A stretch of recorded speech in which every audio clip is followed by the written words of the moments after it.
Seseorang mendatangi sholat jamaah, namun mereka tengah mengerjakan sholat tarawih dan dia tahu hal itu. Bolehkah dia sholat bersama mereka dengan niat sholat isya, ataukah dia harus sholat sendiri?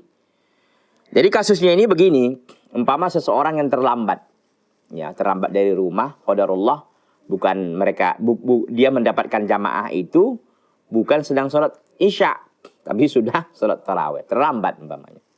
Jadi bagaimana dia? Apakah dia gabung sholat bersama mereka, ataukah dia sholat sendiri? Nah, kan di sini. Maka kita katakan begini, ya.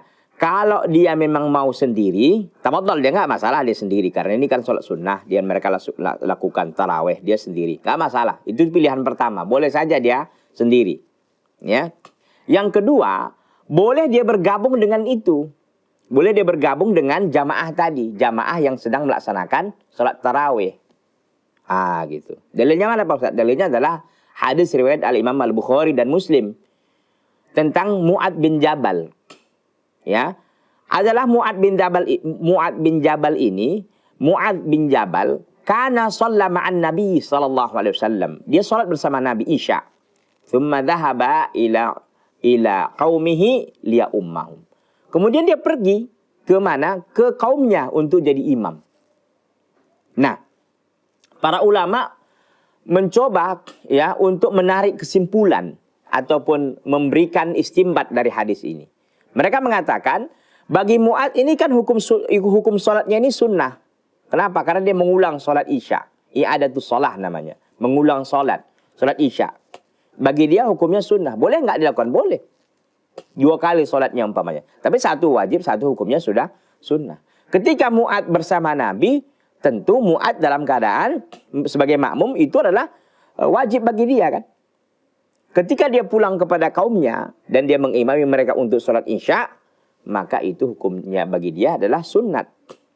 Maka ini salah satu kata para ulama, dibolehkan walaupun memang niat itu berbeda antara makmum dan imam.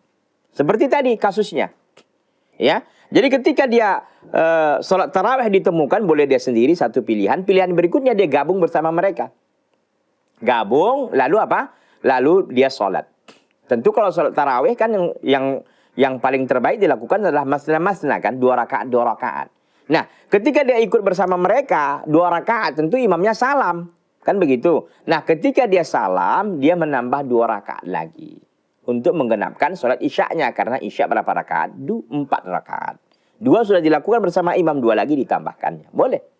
Ya, kan beda Pak Ustaz. Dia imamnya sholat sunnah. Ya, nggak apa-apa. Dia sholat wajib. Seperti kasusnya siapa?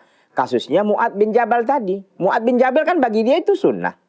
Ya, karena dia mengulang sholat isya. Ya, ada tuh sholat dia. Sedangkan makmumnya itu kan, kaumnya ini sholat wajib bagi mereka. Karena masih pertama sekali melakukannya atau menunaikannya. Nggak apa-apa, beda niat itu tidak masalah. Ya. Atau sholat zuhur asar, imam kita sholat zuhur, kita umpama ketemu, ya, asar kita umpamanya. Kita makmum imamnya sholat asar, kita umpamanya lupa tadi sholat zuhur. Baru kita terbangun sholat asar umpamanya, kita ketiduran umpamanya. Jadi boleh, ya, kita sholat zuhur, niat kita zuhur, imam kita sholat asar. Nggak ada masalah, baru kita lanjutkan dengan sholat asar kembali. Tidak ada masalah seperti itu, kata para ulama rahimahumullah.